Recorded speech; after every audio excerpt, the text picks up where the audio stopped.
Hey, it's been a while, and I apologize for that. Even today's video almost didn't happen because I had to stay inside till the bitter end because the Aggies were really wanting to choke that game off against Auburn there. I'm glad they didn't. But I wanted to grab the camera and do a little lawn vlog as we are heading into October now and show y'all the lawn and kind of talk about some things we can expect as we head into the fall season. What's up, guys? I'm Rhett. Welcome back to Lawn Insider. Here is the front lawn. It is September 27th, and y'all aren't seeing it in its full glory right now because I don't have any sunlight. The sun's already set behind my neighbor's yard over here. Again, you can blame the Aggies for that, but everything in the front is looking pretty nice. There aren't really even any trouble areas in the front anymore. If you remember, we did have this zone up here, which was a big, what I thought was a dry spot. Then I dug there, didn't find any big rocks or anything, but I did find quite a few grubs, probably a couple dozen grubs. Did a grub treatment, transplanted the grass, and you can see that this area has almost completely recovered from that. This is actually the only little patch that the grass has not overtaken yet, and I'll walk you back here and show you the spot that we transplanted it with, because that spot actually looks pretty good too. So I would say that the grass in both areas actually recovered nicely. I don't know how much of that we can attribute to the grass transplant, or maybe just the fact that I ended up putting out that grub killer and then I've fertilized and obviously kept up with my mowing and stuff since then. Overall, both of those spots are healing really nicely. One thing that we have not been getting here in New Braunfels, which is not a shocker to anyone who's lived here for the last few years, is rain. We're in a pretty bad drought right now. I couldn't even tell you the last time that we got any measurable rainfall. Here is the side yard, which I always like looking at the side yard because the stripes pop so much over here. But we actually do have some spots showing some stress over here because we're on a once a week watering schedule. And like the day that I water, maybe a couple days after I water, these areas will look really, really nice. But you get to like 4 days after, 5 days after, these areas get really thirsty, especially if we don't get any help from Mother Nature. They start to show like a little yellow brown tinge to it, and that's when you know that they're thirsty and they need a drink. Backyard's also under shadows, but I figured I'd show you this corner that actually had some sun. You can see I've got a long shadow casting there, so it's getting pretty late. Just wanted to show y'all the power of a little sun on your grass, especially when the sun is either rising or setting. It really makes your grass pop. Here is a close-up of the lawn here.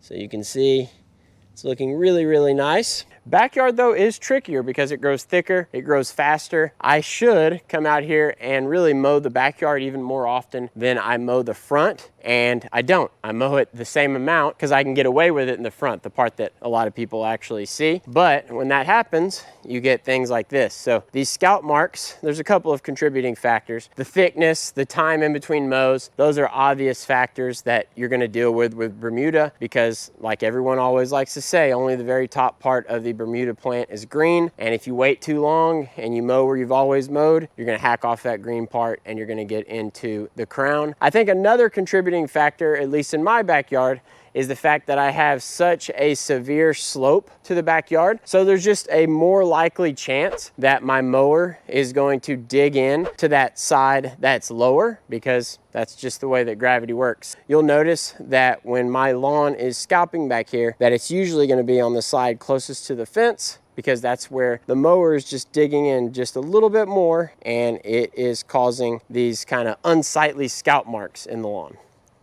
We actually had a beautiful day today, and the heat wasn't just completely overbearing.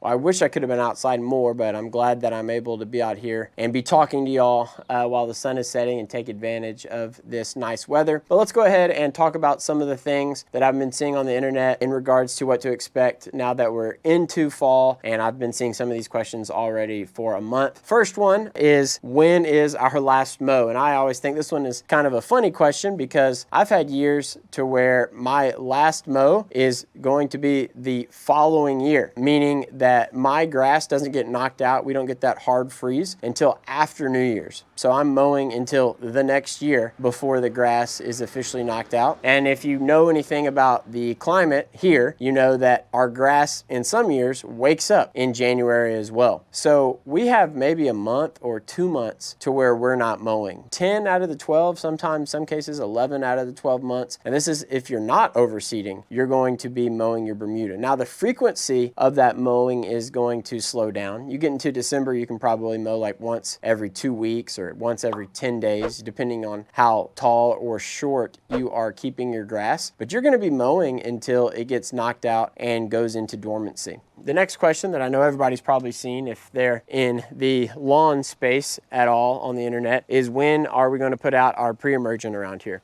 And in my area, I'm in South Central Texas. I live in New Braunfels. I put out my pre-emergent basically at Halloween. And I know that's late for a lot of people, but it doesn't really cool down around here until around that time. So soil temps don't really call for it yet. And the shorter window that you are expecting your pre-emergent to work, obviously the more effective it's going to be. So the longer between your pre-emergent applications, the longer you go, the efficacy of that pre-emergent application is going to dwindle. I usually make mine around Halloween. And one thing that you'll notice about weeds, and I think that this is something that isn't really debatable, weeds don't really start popping up in your lawn until you stop being out in your lawn for long periods of time. That might be different if you just started out with weeds and you never got rid of the weeds and the weeds are just ever present. If you're someone who had pretty much a weed-free lawn and you are out mowing twice a week and you're out in your lawn, working in your lawn, going through the paces, going through the cultural practices, you're really not